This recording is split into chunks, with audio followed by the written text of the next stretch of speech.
સુરતમાં ચાલતી ગેરકાયદે જુગાર અને દારૂની બદીઓ પર સ્ટેટ મોનિટરિંગ સેલ દ્વારા અવારનવાર કાર્યવાહી કરવામાં આવતી હોય છે, ત્યારે લાલગેટ પોલીસ સ્ટેશન વિસ્તારમાં સ્થાનિક પોલીસ ઊંઘતી ઝડપાઈ હોય એ રીતે સ્ટેટ મોનિટરિંગ સેલ દ્વારા દરોડા પાડવામાં આવ્યા હતા.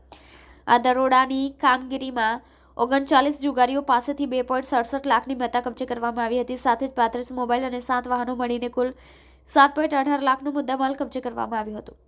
લાલગેટ પોલીસ સ્ટેશન હદ વિસ્તારમાં ચાલતા જુગારધામ પર સ્ટેટ મોનિટરિંગ સેલ દ્વારા દરોડાની કાર્યવાહી કરવામાં આવી હતી. શાહપુર સ્થિત ખજૂરવાડી ખાતે ચાલતા જુગારધામ પર દરોડા પાડવામાં આવ્યા હતા, જેમાં 39 જુગારીઓને પકડી પાડવામાં આવ્યા હતા.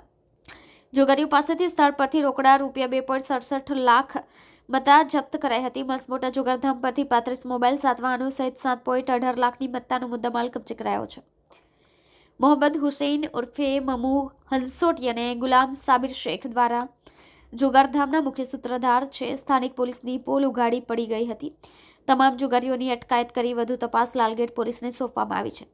ત્યારે આ પ્રકારના ગંભીર ગુનામાં સ્થાનિક પોલીસ સામે શું કાર્યવાહી કરવામાં આવે છે તે જોવું રહ્યું. સાથે સ્ટેટ મોનિટરિંગ સેલ શહેરના અન્ય કયા વિસ્તારમાં રેડ કરે છે એ પણ જોવું રહ્યું, કારણ કે સ્થાનિક પોલીસની રહેમ હેઠળ અલગ અલગ વિસ્તારોમાં દારૂ અને જુગારના અડ્ડાઓ ધમધમે છે.